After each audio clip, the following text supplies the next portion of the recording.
This episode of The Young Turks is brought to you by Squarespace. We should discuss Bradley Manning more on this show, okay? And so let me start that right now. Look, Bradley Manning is the guy who, of course, did the leak initially. They have arrested him for leaking material to the press, right, including WikiLeaks. Now, they haven't proved anything yet. They haven't even tried him. They haven't convicted him.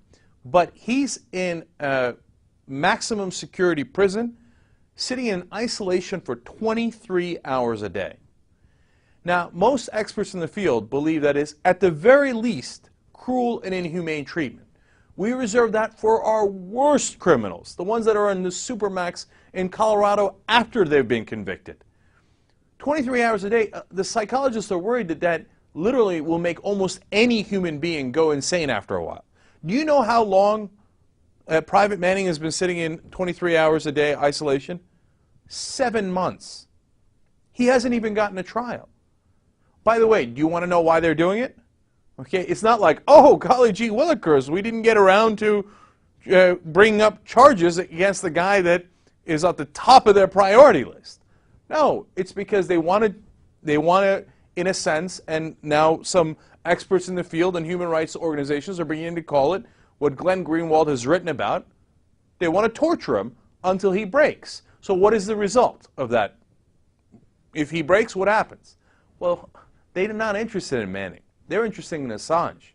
So they want Manning to say, oh, yeah, Assange made me do it, and he participated in it, and he participated in our espionage. Now, if you look at the private correspondence that has now been leaked to the press of Manning about the leaks, why did he do the leaks? It has nothing to do with espionage. In fact, he says it's to a friend. He has no idea this is ever going to get out. In fact, he hopes that it doesn't because that led to his arrest. In those things that he thought were private, he said, look, man, I hope this has nothing to do with other countries. This friend says to him, hey, and maybe you could have made a lot of money selling it to other countries. He says, no, I don't want to do that. And what's the point of giving the secret information from one country to another country? He's like, no. My whole point is to share it with the American people so that it gets out, so the truth gets out. So they see that what our government is doing. He's like, look, I don't want to participate in this. Well, a lot of these actions are criminal. He is a classic whistleblower. Now, Julian Assange, in my interview with him, went further and said he's a political prisoner. He did this for politics, for political reasons, for transparency, and how he views our democracy in the U.S. And you're going to keep a political prisoner in what is worldly recognized as inhumane treatment when you haven't even convicted him or tried him? No, that's crazy. It's absolutely crazy. Now, no matter what you think of Bradley Manning, and in the past I've said, look, I get why the government wants to arrest Manning. Of course, they don't want to say, hey, anybody can leak anything they like. Now, what happens in trial is a different issue. But even if I understand the motivation of the government in arresting him, that does not excuse keeping him in conditions that are, you know, psychologically barbaric. Look, it's not me, it's psychologists who say, yeah, we've studied this. It actually, it slows down, if you stay in isolation long enough, it slows down your brain wavelengths. I don't know if I'm saying that right, but they explained in the article that what happens is people start to react slower, think slower. It changes the way your brain is because you're getting no interaction. Humans are social creatures. Glenn Greenwald, in his article in Salon, talked about how people returning from Vietnam who had been kept in isolation and tortured in other ways, including Senator John McCain, said the worst of it was the isolation because it makes you lose your mind. Now, they have done other petty things to Manning. They deny him sheets and a pillow because under the pretense that he might kill himself, when doctors have already cleared him saying, no, there is no such threat of that at all. He's never done anything in prison that is remotely, acting out, violent, anything. Nothing to justify these harsh conditions. Then they said, oh, yeah, we let him, at least exercise for an hour a day. Are they not merciful?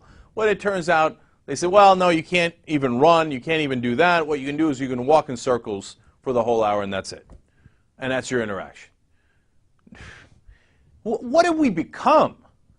I mean, look, this isn't the United States of America I grew up in. We didn't treat people this way. We didn't violate all international standards of decency and morality. We're the ones who pushed for human rights throughout the world.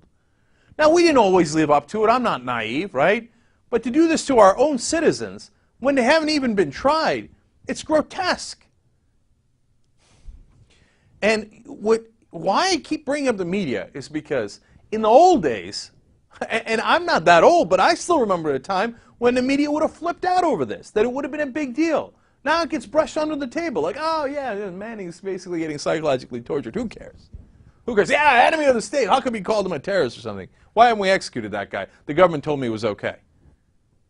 You're supposed to challenge the government. That's supposed to be your role. New sponsor at the Young Turks, Squarespace. They help you build websites. They've got 24/7 support, and they've built some of the largest websites in the world. They have an iPhone app, so you can edit your website on the go. TYT promo code. 10% off for the life of your order. Squarespace.